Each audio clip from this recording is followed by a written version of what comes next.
Today we're going to be replacing the rear shocks on the 2013 Chrysler Town and Country. This is the exact same process on the Town and Country from years 2011 all the way up to 2018. And likewise on the Dodge Caravan and Journey, they have a very similar setup on those as well. The problem that we're having on this one is it's making a loud noise on the passenger side rear shock area over there. And I'll show you that here in a minute. I've seen this before on these Chrysler Town and Countries. Your problem is most likely it's going to be these shocks. So let me show you how you can very easily do this yourself at home.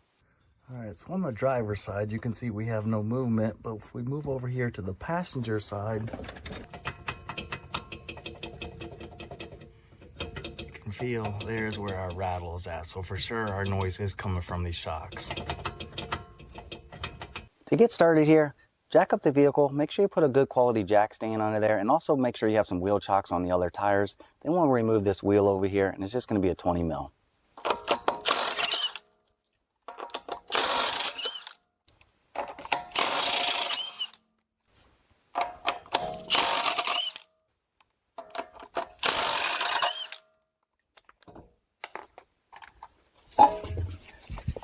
Starting with the driver's side, here's the shock that we're going to be replacing. You just have an 18 mil bolt here and an 18 mil nut on the back. Just want to put an open end wrench back there and we'll zip these off on both the bottom and the top.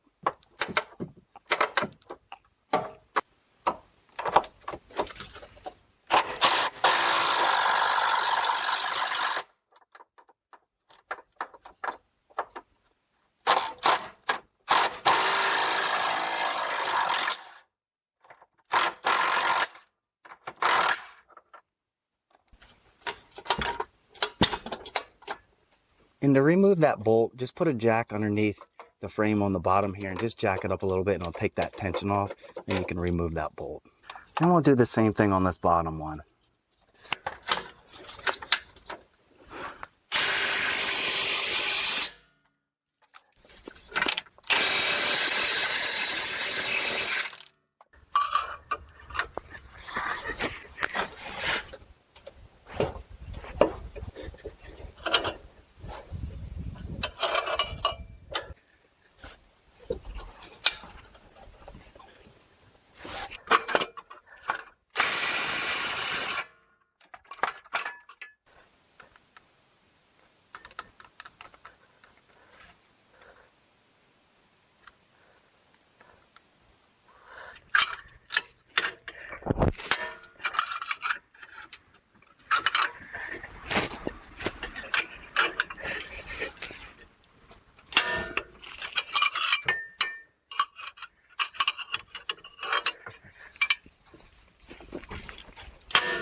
Alright, so after fighting with this thing, I'm about to just cut this bolt off here.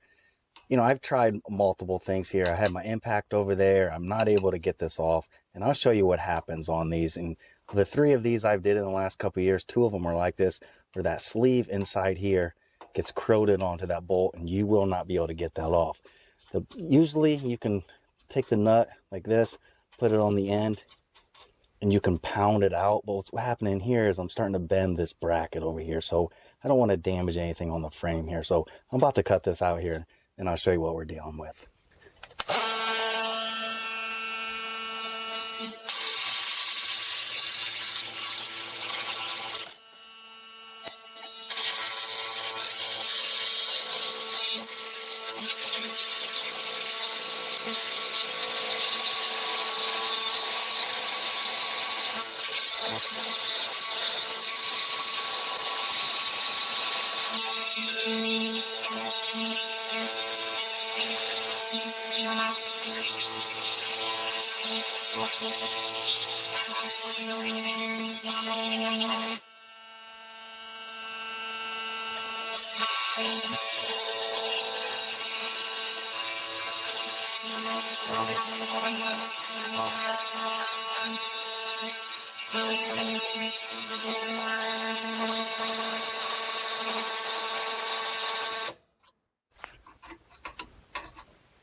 All right, so now that we got this out, I'll show you the problem that you're probably going to deal with if you live in an area where you have rust from salt.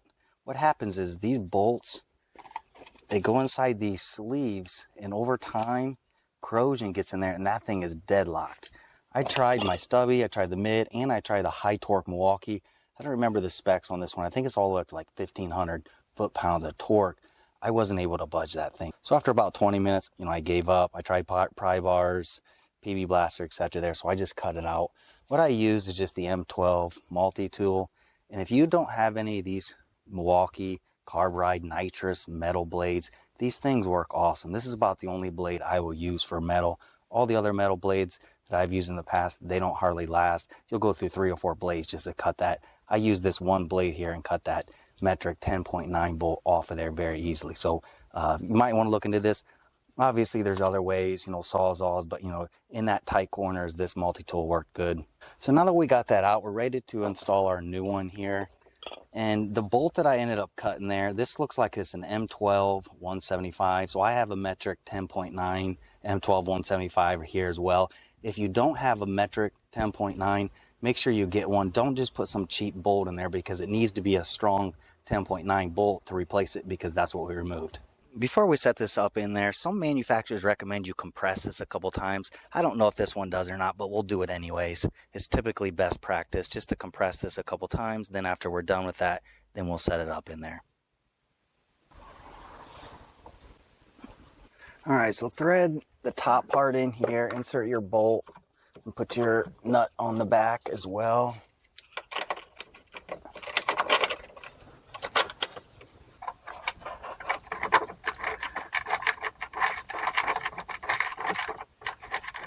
And what you're going to want to do to get this started, just gently start hand threading that in there until you feel it catch. Then once it's on there, then we're going to tighten this up a little bit. We're going to keep it loose because we're not going to torque these down to spec until we get the vehicle ride height or sitting on the ground there.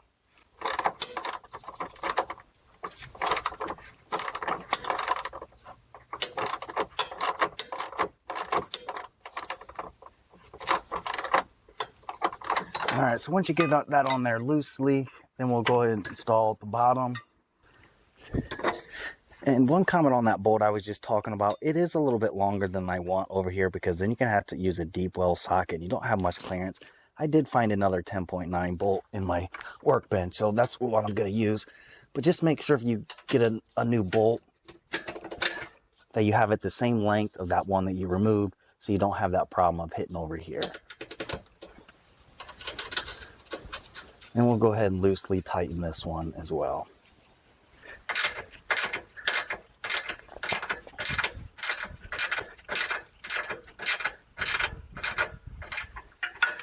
All right, so once you got that in there loosely, again, don't torque it to spec. We'll go complete the other side.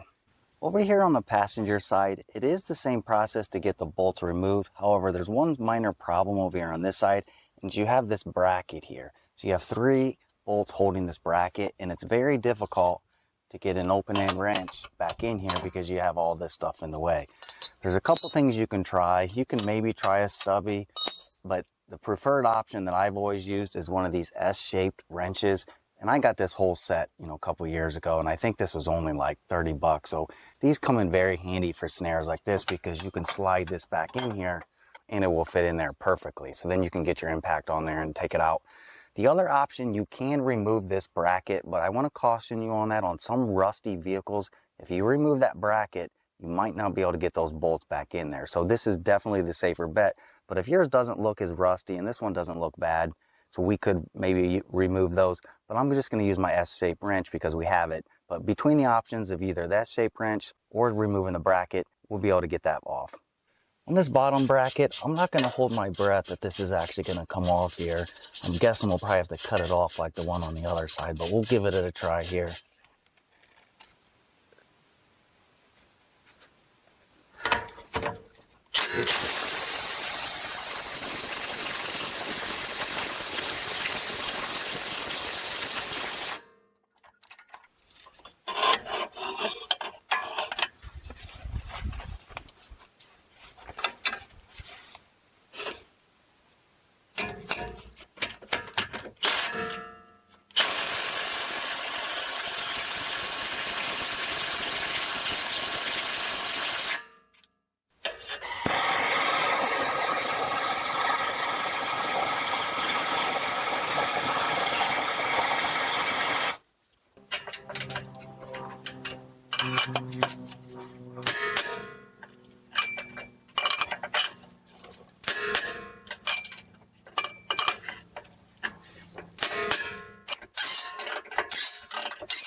right, so finally we got that off. So hopefully this bolt will just slide out. And of course it won't.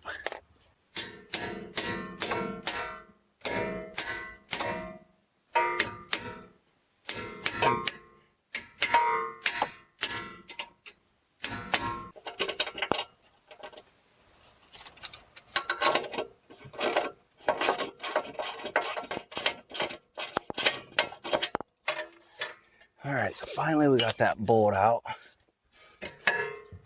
Moving on to the top, we'll put our S-wrench back here.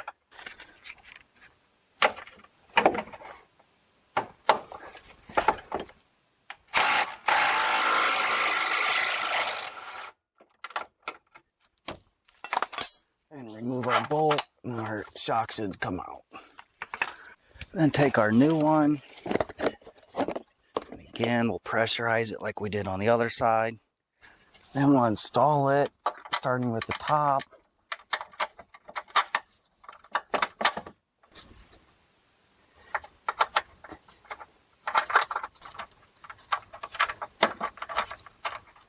And just make sure you hand thread this on here, because you do not want to cross thread this, because you'll never get it tightened in there. So then once you got that on there, then we'll loosely tighten this up. And again, we're not going to tighten these until we get it on the ground to torque them to spec.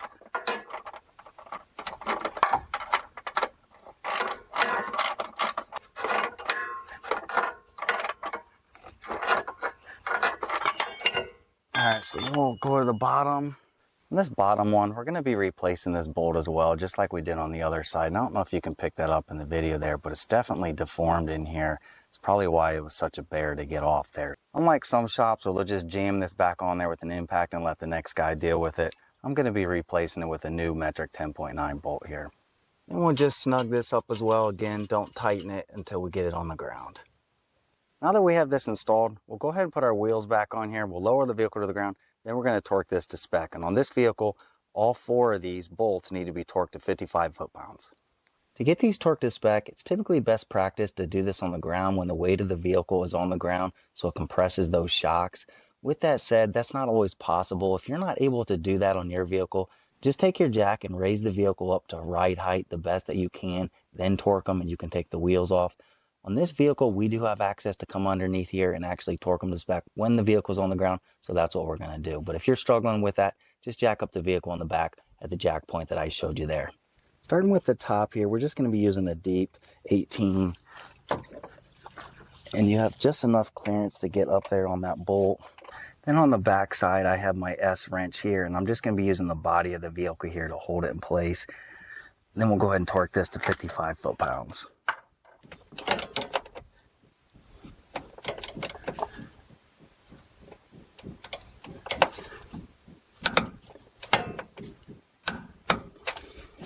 All right, so there's the 55 on the top.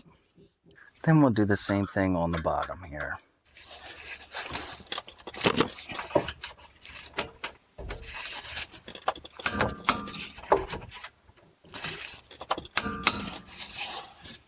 Then after you get done with the other side, just verify everything looks good here, then you've completed your job. So hopefully this helped you out. If it did, please give me the thumbs up. If you're interested in more content like this, please hit that subscribe. But again, I hope this helped you out. Thanks for watching.